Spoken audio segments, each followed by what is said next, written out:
Hello, my name is Janice B. Gordon, and this is Scale Your Sales Podcast. Welcome to Scale Your Sales Podcast, listed number 9 of 43 best podcasts for every sales professional.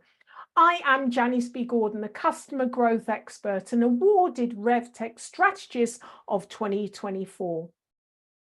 In today's episode of Scale Your Sales Podcast, my guest introduces her career journey, taking her from cancer research and pivoting into customer success, and really talks about pivoting, but also adaptability, and how core to, even though she's changed career, has been wanting to help, wanting to solve other people's problems. So that has remained consistent. So we talk about what's changed in customer success, but also she talks about customer advisory boards and feedback loops and how she's used that in working with her clients to ensure that they remain close to their customers and where they stay focused on the customer ICP. And this is something that's constantly evolving. So very much being customer focused, which you know I love. My next guest is a revenue and customer experience leader with over 13 years in tech and e-commerce, driving 35 million in revenue. Currently, she is running Canada's customer success community called CSM Focus. She specializes in driving customer success and revenue growth for SaaS startups, boosting customer retention. So welcome to Scale Your Sales Podcast, Emma Lowe. Thank you so much for inviting me. Well, I'm really keen to get into customer success. I know that you run a fantastic community, CS in Focus. So we're going to kind of delve into what's changed in 2024, because I'm sure you're seeing a lot of those changes in your community. So yeah, I read this. There was a Gartner prediction of what's changing in customer success. So I just kind of wanted to quote some of those and see what your perspective is, Emma. So Gartner says that 70% of customer interaction involving emerging technologies such as AI-driven chatbots and virtual customer assistance, that's where they predict more of it will go for a more personalized experience. And also they mention about an estimated 80% of customer success organizations will adopt mobile apps in favor for a messaging, because that will help with all of the kind of personalized a better customer experience. What are you seeing? I definitely see that trend that's going on as quite interesting, because if you look at Gainsight, which is kind of pioneer in customer success, last year their conference is about AI, and a year before was about digital CS. So you can see that trend's going on to more digital touch, more personalized, and so on. Yeah. And so how are the customer success teams adapting to this kind of change in preferences? Are you doing training in your focus groups, or are the organizations themselves, or is it really through the conferences? I would say more, you will see, how to say this way. I would say a lot of our SaaS tools right now are adopting that AI personalization part. For example, Gong, the detractor, right? At the end of the conversation, here is what's the main point, what's follow up, and that kind of note taker summarize that AI part is kind of in our day-to-day conversation. It's in Turn Zero, it's in Gong, it's everywhere. So following up with the specific point, that's one of the touch point. On the other hand, we'll see more of the AI bots that's coming up, which is in the chat box and the support area, where, for example, Gorgeous they are specialized as chatbot of support for e-commerce company. So in the chat, you can already submit your refunds or talk about like how is the order doing. And then they also have a component about upsell. So things are happening. It is possible to run a 7-digit company to only rely on chatbot, like just a few customer support agents as well. But I would say what we're kind of looking at is are we emphasizing on AI too much because you're losing that human touch?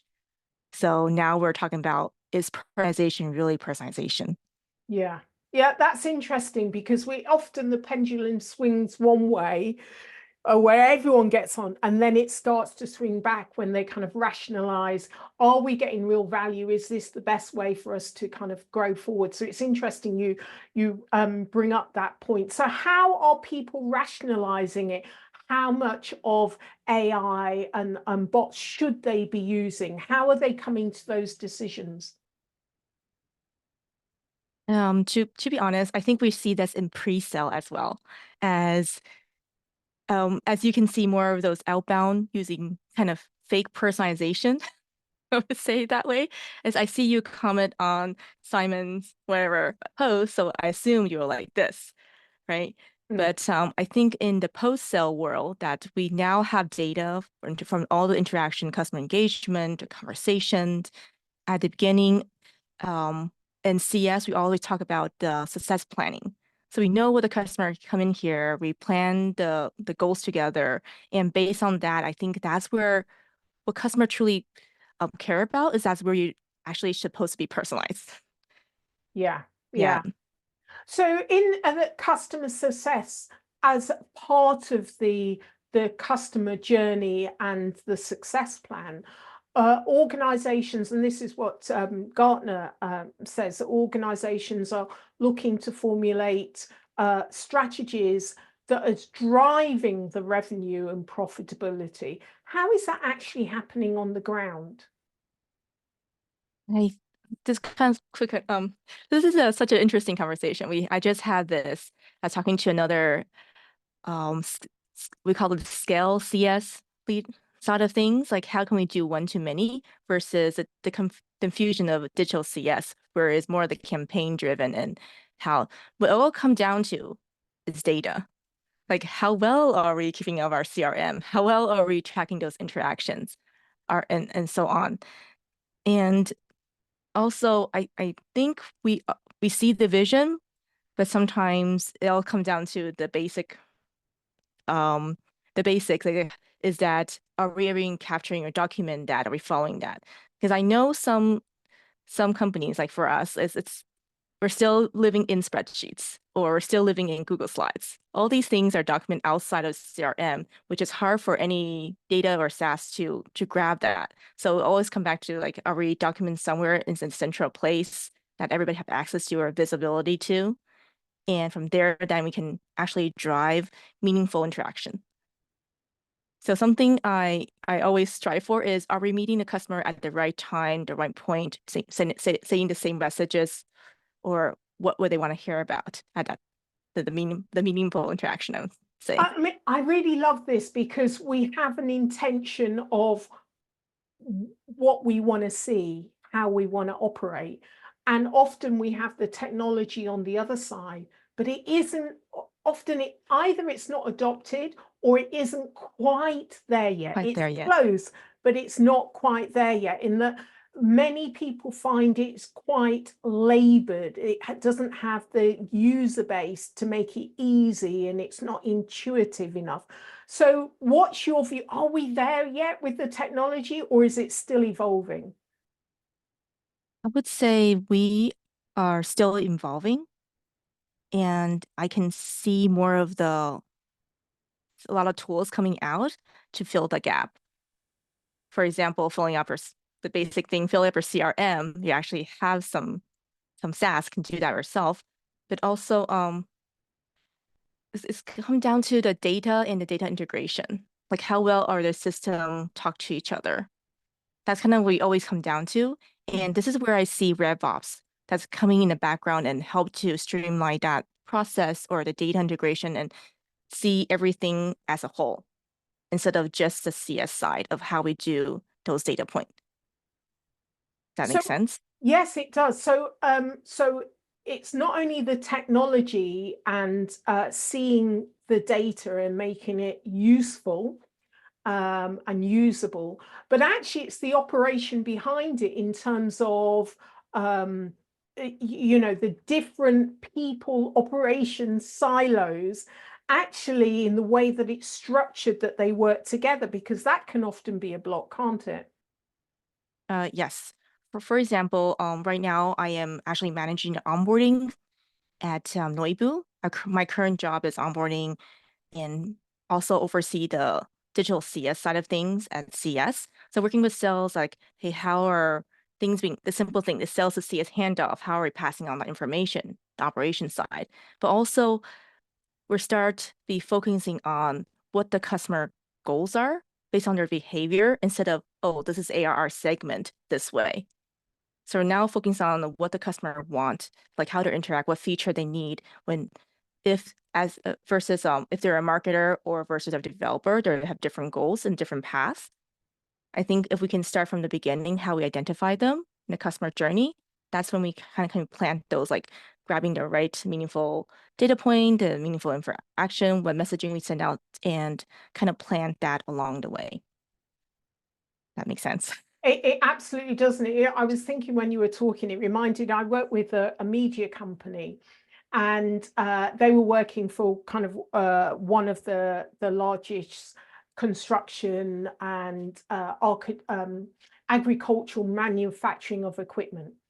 And so a massive event, an important event for them. And so much so that, when you looked at the car park, it was a plane park of all the planes. I've never seen that before at a conference. Everyone's flying in because the area. So I thought that was quite funny. But what we looked at, if you imagine you've got 5,000 people visiting your stand, and this is just on the event side.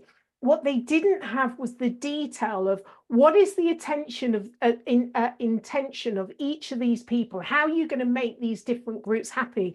And it's like creating journeys for each of those people to make sure that you're able to deliver, and actually measuring many of the data, the metrics, in order to understand which ones are serious and how you take them forward after the event. So it just reminded me of us taking this company through that entire process of really understanding, as you said, the customer from the very beginning, and not kind of when they're halfway through the journey, and really understanding what their needs are. So I absolutely love this.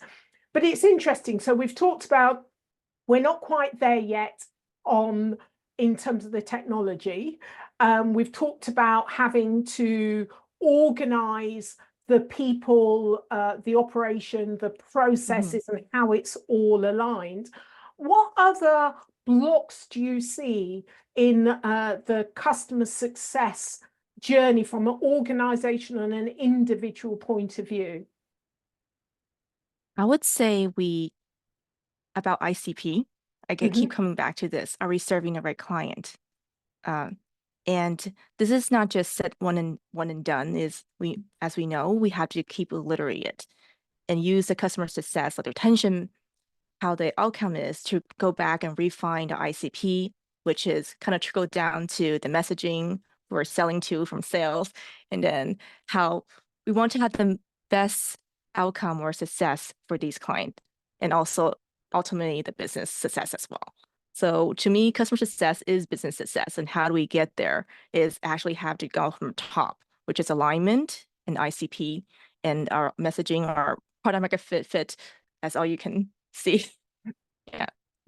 Love it. Love it. All right. Well, talk to me about introducing advisory boards and feedback loops. How does, this fit within the customer success story?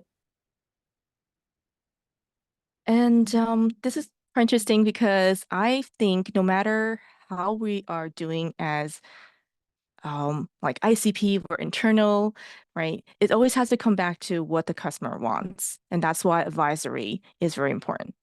It's a small group of you at the end of the customer journey, you have these advocates who are passionate about your product, who would want to join success with you in partnership. So right now we host a quarterly advisory board with our clients from different industry, different, or even different segment to come down to what, to kind of not only like hear what they want, but also kind of like show them the roadmap. Like, hey, by the way, you tell us this in the last quarter. This is why we implement. So they have this.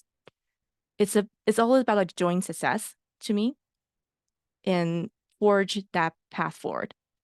I think it's a little too big, but I would say I'm going to use my last company, Maxsold, as for example. As a Maxsold is an online auction company with local pickup, so we never had the shipping component and to it. We always like everything has to be localized. But because one of our customer base, the eBay resellers, they really love the shipping part of eBay. So we're going to test it out. So we run these pilot projects with the resellers and see, okay, we're going to test a shipping project, what's the logistic, and see if it actually impact the revenue growth, but also how much lift that is, like on operations side, is it worth it or not?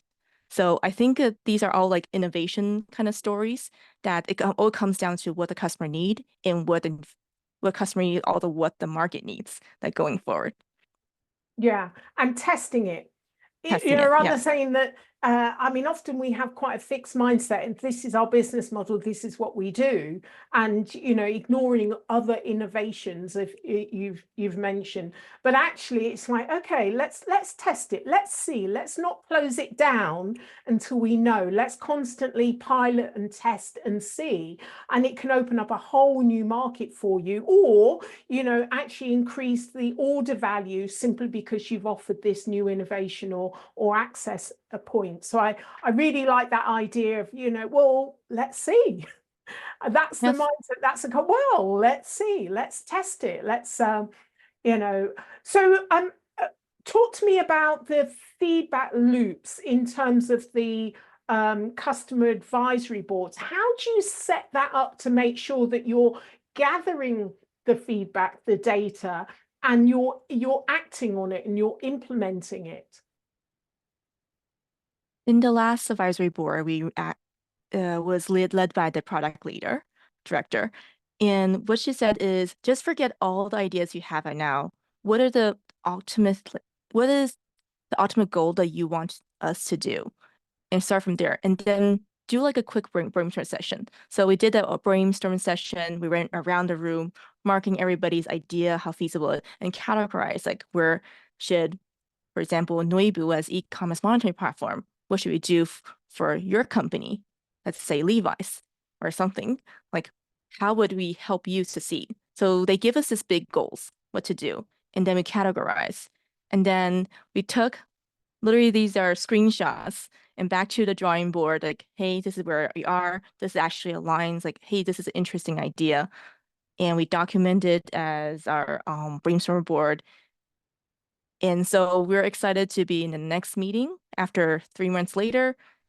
Hey, customer, this is what you said last time. This is what we've done, and show them the path forward where we are as they want to see. And we also want to test this idea with them and see if this align with what they said before. So that kind of like, I think it was a workshop documentation, but also in the back, we have a brainstorm board going on to align it. But I know there are better ways to do it. For example, like product doc has the plus or minus, so customer can submit product feedback and can upvote or download and can see that request where it is going into what sprint it is. Mm. So I think like providing that, visibility of Yeah. where customers feel like, oh, I'm being heard. That's I think Yeah. the most important thing. Yeah, and that's exactly what I was going to say, because there are apps and, to do this, voting up and all of that, but there is nothing better.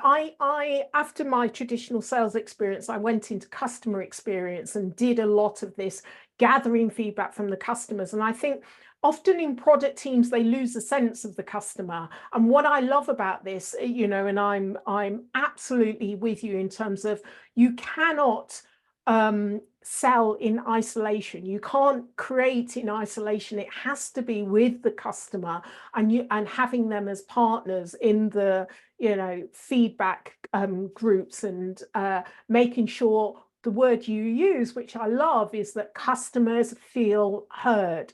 They are the best innovators and creators because they know what they want. They can't always articulate it, some can, but it's actually up to you as the supplier to make sure that you're in partnership with them. So I absolutely love this. Talk to me about CS Focus that you're running. So CSM Focus is a Canadian-based community, non-for-profit. We're all volunteers, but we want to be create a safe space for customer success communities to come together and support, educate, or we help workshop and network. So we want to provide this space that everybody can be together. So kind of interesting because we have a workshop coming up, and we're going to talk about how AI is powering success, AI powers success as can we use it? Are we at the predictive stage yet? Question mark. But how we use it as proactive engagement or any proactivity stage, like what kind of how AI is helping us as of today. So that's what people are interesting workshop. Fantastic. Yeah. And is that open to people that are not necessarily in CS Focus? Yes, this is. Yes. This is, okay. Yes. Excellent, so, excellent. What I also want to see more of CSM Focus when I merge to is more on cross collaboration with the GTM team.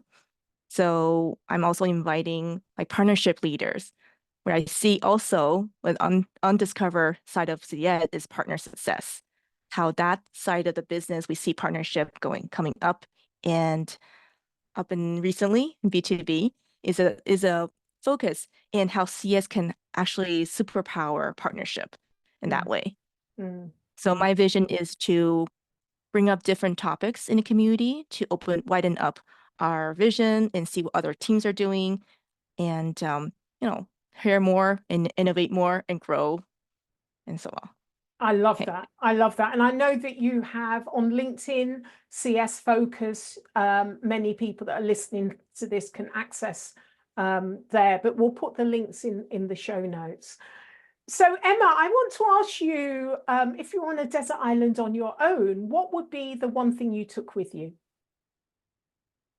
This was a hard one because I really want to bring a friend. I want to but I think I choose multi-tool. Yeah, you have a knife, yeah. I feel like a knife is very important if you're on a desert. But I was thinking about a friend, so I don't end up with Wilson, the volleyball as well.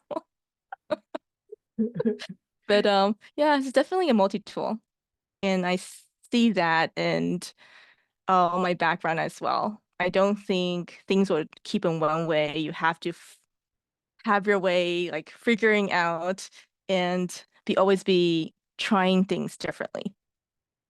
Yeah. And if you see my background, actually I'm started in business. I'm actually a cancer researcher, and then jump into business afterwards. And then as a founder and jumping around different, try marketing and try CS and all that. But I think what always come down to, that your core value is customer success. It's what the customer need. What can I do to help solve cancer, or how can I solve my customer problem, that customer in need? Yeah, yeah. I mean, it's interesting career path, isn't it? And I know that, we talked in your notes about adaptability is key. And it's interesting that you pick a multi-tool that allows you to do different things. And although you say you've jumped around, there seems to be something that's really consistent in terms of wanting to help people. So I found that quite interesting. Yeah, thank you. The second mantra I go by is personalization at scale. I was trying to, my PhD study was about personalized medicine. is how can I help more people to be more with a more personalized, more effective drug. In CS, that's where I see it as well. How can we help more people at scale, but on the personal level? Yeah. Yeah, I love that. I love that. Well, thank you so much for sharing all your expert knowledge on CS and, talking to us about what's changing and how CS in Focus is helping the community to kind of negotiate and resolve some of these issues and move the technology and the structure to where we want to, because as you said, we're not quite there yet, but we've got the intention of moving in the direction that's going to be most helpful to customers. So Emma Lowe, thank you so much for being a guest on Scale Your Sales podcast. Just mention how listeners can get hold of you and access CS in Focus. You're welcome to find me on LinkedIn. I'm Emma Lowe, or you can find our community is csmfocus.ca. Thank you. Thank you. Thank you for being a guest on Scale Your Sales podcast. Thank you. Thank you for inviting me.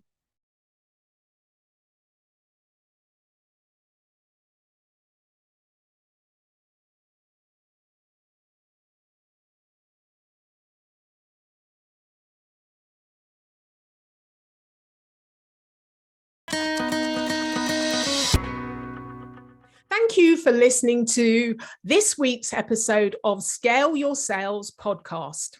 If you like this discussion, feel free to listen to other episodes or watch the captioned show on YouTube and subscribe to future episodes. I would really appreciate it if you would leave a positive review on iTunes. Thank you.